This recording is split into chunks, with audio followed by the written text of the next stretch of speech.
part of spiritual development is to recognize the satanic tendencies that characterize you and to fully wrestle with them and to integrate them. That's the thing. It's not so much to cast them away, it's to transmute them. You know, and you can see the difference between people who've done that and people who haven't, at least to some degree, because people who haven't integrated the shadow at all are naive. And you can tell that when you look at them, and you can tell that when you talk to them. And because they're naive, they're often resentful as well, because they get taken advantage of.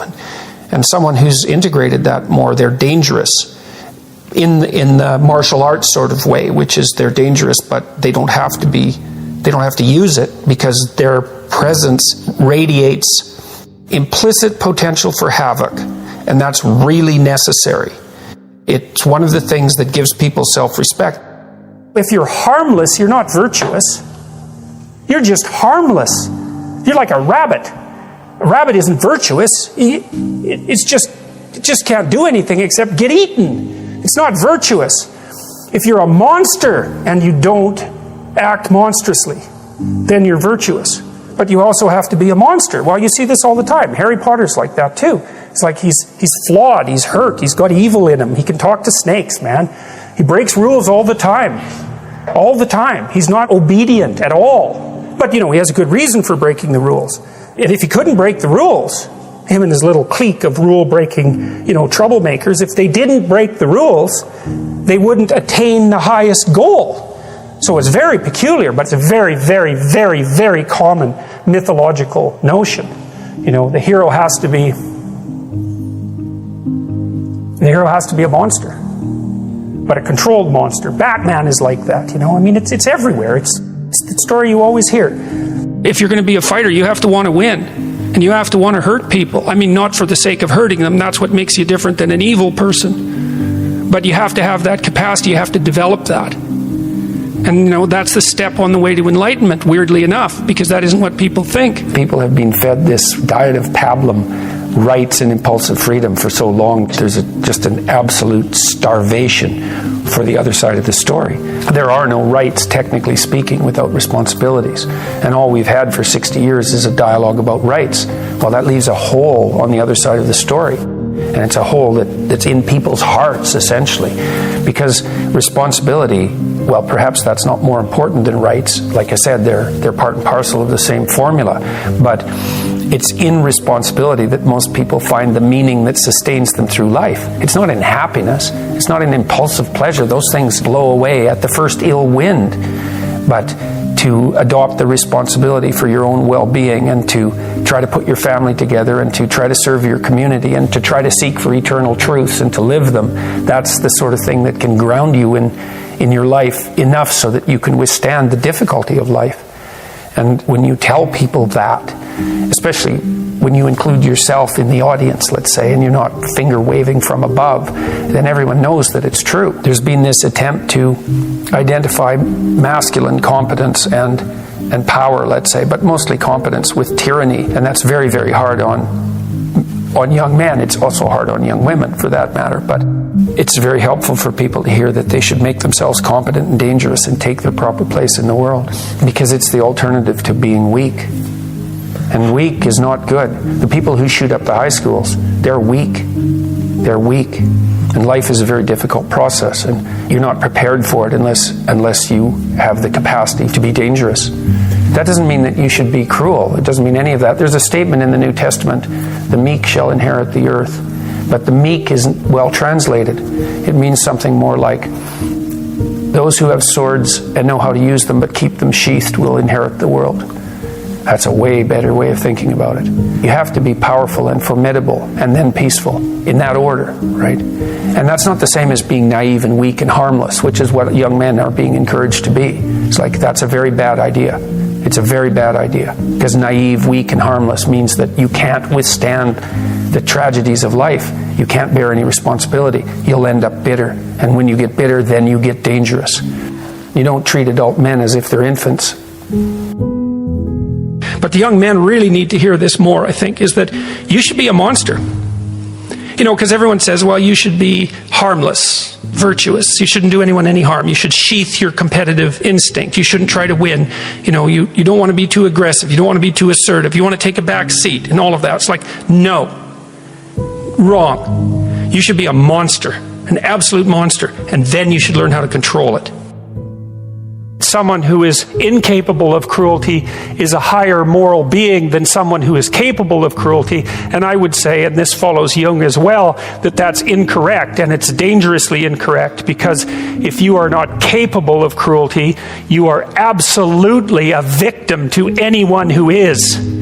And so part of the reason that people go watch anti-heroes and villains is because there's a part of them crying out for the incorporation of the monster within them, which is what gives them strength of character and self-respect, because it's impossible to respect yourself until you grow teeth.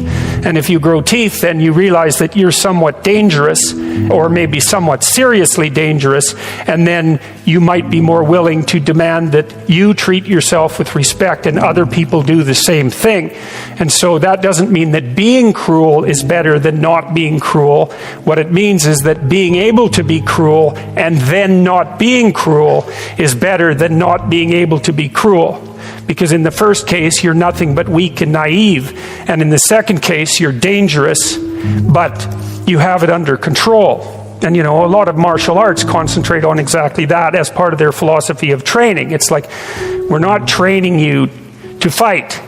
We're training you to be peaceful and awake and avoid fights. But if you happen to have to get in one, and I guess the philosophy also is that if you're competent at fighting, that actually decreases the probability that you're going to have to fight, because when someone pushes you, you'll be able to respond with confidence, and with any luck, and this is certainly the case with bullies, with any luck, a reasonable show of confidence, which is very much equivalent to a show of dominance, is going to be enough to make the bully back off. And so the strength that you develop in your monstrousness is actually the best guarantee of peace. And that's partly why Jung believed that it was necessary for people to integrate their shadow.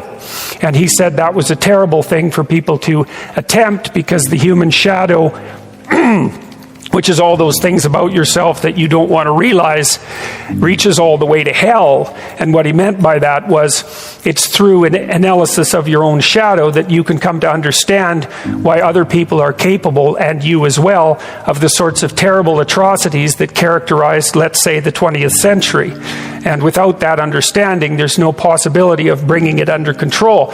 When you study Nazi Germany, for example, or you study the Soviet Union, particularly under Stalin, and you're asking yourself, well, what are these perpetrators like? Forget about the victims, let's talk about the perpetrators. The answer is, they're just like you. And if you don't know that, that just means that you don't know anything about people, including yourself.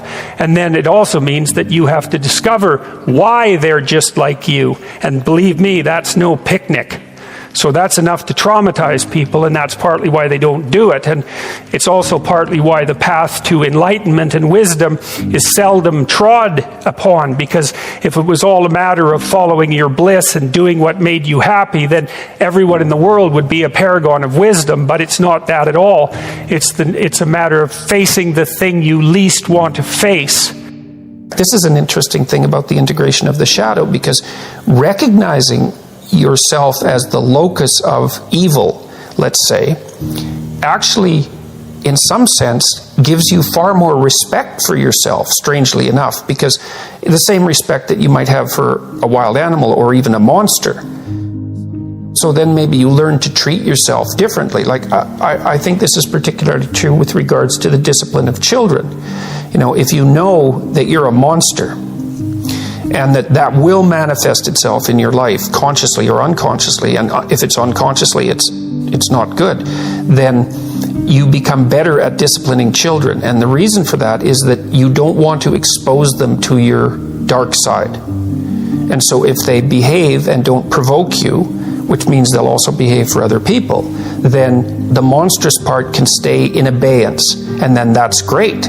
But if you don't understand yourself as capable of wreaking havoc, and that can be the kind of havoc that unfolds over decades, right? Because if you're going to abuse a child, it's the primitive form of abuse is the physical abuse. The sophisticated form of abuse is the continual undermining of the child's courage across perhaps their entire life. And that there's a terribly monstrous element to that. And if you're not respected properly by the child, say, you will absolutely take revenge on them. And, you know, in some sense, that's the whole Freudian psychoanalytic story. It's not all of it, but you either have that or it has you. Those are the options. And you don't become safe by being castrated.